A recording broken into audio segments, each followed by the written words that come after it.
ஓம் சாய்ராம். என் அன்பு குழந்தையே, இன்று இரவு தூங்கும் முன் இதை 7 முறை சொல். நாளை திடீர் திருப்பம் ஏற்படும். ஆம் செல்லமே, நீயே ஆச்சரியப்படுவாய். என்னை முழுமையாக நம்பும் உனக்கு மகிழ்ச்சி செய்து காத்து கொண்டு உள்ளது. சாயியே எனக்கு எல்லாம் என்று நம்பும் என் அன்பு பிள்ளைகளுக்கு நல்ல செய்தியை கொண்டு வந்துள்ளேன். உனக்காக ஒரு நல்ல செய்தியை கொண்டு வந்துள்ளேன் என் செல்லமே. அது நாளை திடீர் திருப்பம் ஏற்படும். அந்த செய்தியால் நீயே ஆச்சரியப்படுவாய். மனம் தெளிவோடு இரு. எதன் மீதும் பற்று இல்லாத போது வழிகள் இருக்காது. காலம் ஒருபோதும் காத்திருக்காது. முடிக்க வேண்டிய கடமைகள் நிறைய உள்ளது என் செல்லமே. முடித்துவிடு, செய்துவிடு. நீ எதை வேண்டுமானாலும் இழக்கலாம். ஆனால் உன் தன்னம்பிக்கையை மட்டும் இழந்து விடாதே. என் கண்கள் உன்னை பார்க்கும்போது எந்த தீமையும் உன்னை நெருங்காது. ஆம் செல்லமே, உனக்காக ஒரு நல்வழி இருக்கின்றது. அடுத்த சூரிய உதயத்திலும், அடுத்த நொடியிலும், அடுத்த தருணத்திலும் நம்பிக்கையோடு இரு. நீ கனவு காணும் ஒவ்வொரு விஷயத்திற்கும் எப்போதும் ஒரு தெளிவான வழி இருந்து கொண்டுதான் இருக்கிறது. தற்போதைய சூழ்நிலையோ அனைத்து வகையிலும் சோதனை கட்டமாக உள்ளது. உன்னுடைய கனிவான அன்பின் மூலமாகவே இவ்வுலக சூழ்நிலையை குணப்படுத்த முடியும். நீ அமைதியாக இருந்தாலே மனதில் சுலபமான வழிகள் கிடைக்க தெளிவு பிறக்கும். நல்ல எண்ணங்கள் உருவாகும். உன் கஷ்டங்கள் அனைத்தையும் பொடி பொடியாக்கப் போகிறேன் உன் சாயப்பா. எதற்காகவும் கலங்காதே. உன் பண கஷ்டங்கள் தீரப்போகிறது. மன கஷ்டங்கள் தீரப்போகிறது. உன் திருமணம் இனிதே நடக்கப் போகிறது. உனக்கான மகிழ்ச்சியான செய்தி உன்னை தேடி வந்து கொண்டிருக்கிறது. ஆம் செல்லமே, நிம்மதியாக இரு. உன் மனம் தெளிவாகும். இதனால் என் செல்ல பிள்ளையான உனக்கு குறைகள் ஏற்படாமல் பார்த்துக் கொள்வேன்.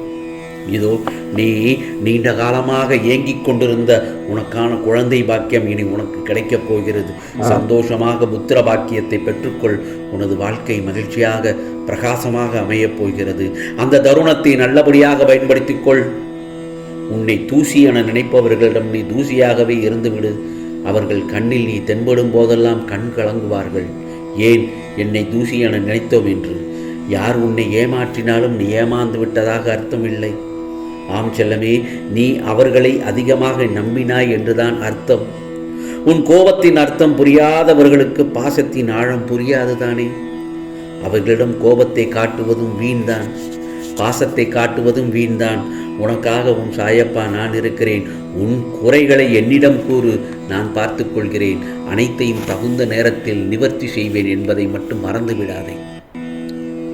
பொய்களை வேகமாக நம்பும் உலகம் இது.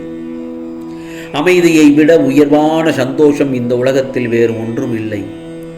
மகிழ்ச்சி என்பது வாழும் இடத்தில் இல்லை, வாழும் விதத்தில் தான் இருக்கிறது மகிழ்ச்சி. எதிலும் அளவோடு இருந்தால் அவதிப்படவும் தேவையில்லை, அவமானப்படவும் தேவையில்லை. நான் சொல்வது சரிதானே? சற்று யோசித்து பார்.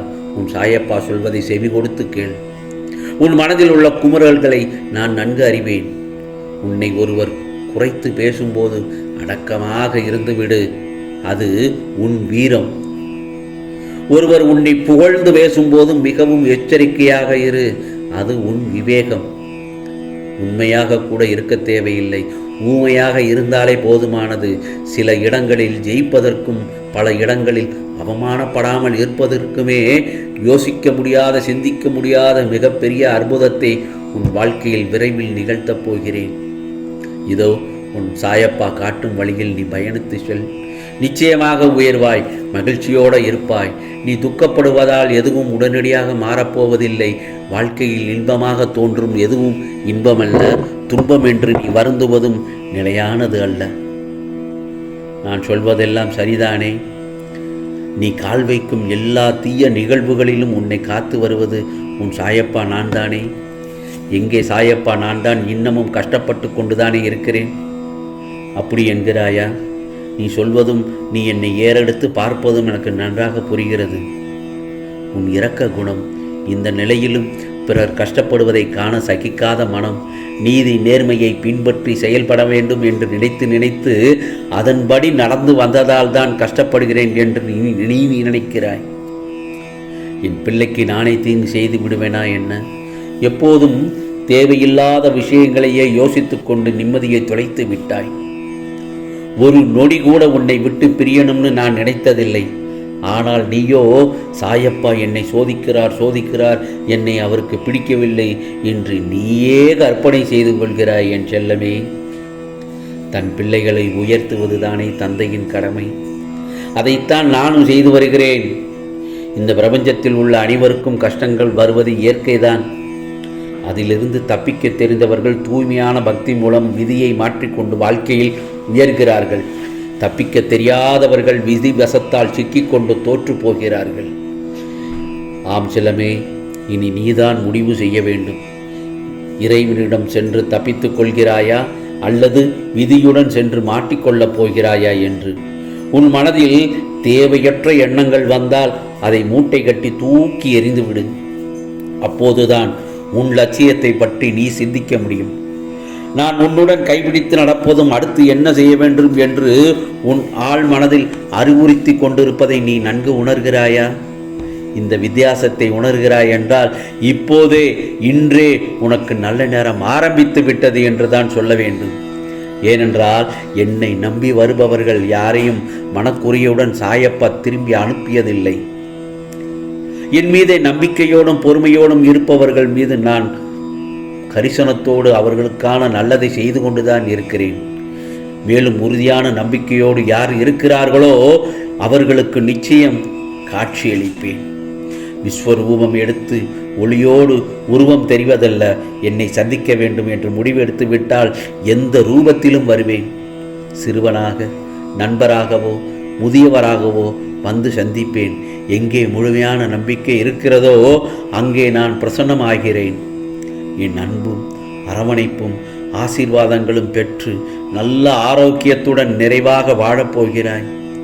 ஆம் செல்லமே, யார் உன்னை உதாசீனம் செய்தார்களோ அவர்கள் முன் மேலும் மேலும் வளர்ச்சி அடைந்து வாழ்வில் வெற்றி பெறப் போகிறாய்.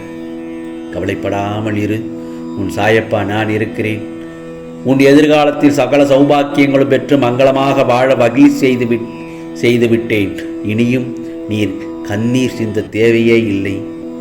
என்னிடம் கேட்ட அனைத்தும் எந்த குறையும் இல்லாமல் முழுமையாக வந்து சேரும். அதற்கான பக்கபலமாக நான் இருப்பேன். மனம்போல் வாழ்க்கை அமையப் போகிறது என் செல்லமே. உன் பிரச்சனையெல்லாம் தீர்ந்தது. என் நெற்றியின் ஒளியை தொட்ட நேரத்தில் உன் தடைகளை எல்லாம் தகர்த்து விட்டேன். இனி தடைபட்ட காரியங்கள் எல்லாம் உனக்கான நல்லதாக நிச்சயமாக நடக்கப் போகிறது. ஆம் செல்லமே, இன்று இரவு தூங்கும் முன் இதை 7 முறை சொல். நாளை திடீர் திருப்பம் ஏற்படும். ஆம், நீயே ஆச்சரியப்படுவாய். அது என்ன மந்திரம் தெரியுமா? ஓம் சாய்ராம் ஜெய் சாய்ராம், ஓம் சாய்ராம் ஜெய் சாய்ராம், ஓம் சாய்ராம் ஜெய் சாய்ராம் என்று நீ தூங்குவதற்கு முன் 7 முறை சொல்லிவிட்டு தூங்கு என் செல்லமே. நிம்மதியான தூக்கத்துடன் நாளை நீ எதிர்பார்த்த நல்ல விஷயங்கள், நல்ல செய்தியோடு நாளை காலை விடியும். உனக்கான நல்ல பொழுதாகத்தான் விடியும். நிம்மதியாக தூங்கு என் செல்லமே. நல்லதே நடக்கும், நல்லதே நடக்கும். ஓம் சாய்ராம், ஓம் சாய்ராம். ராம்ஜி அருள் கிடைக்கட்டும்.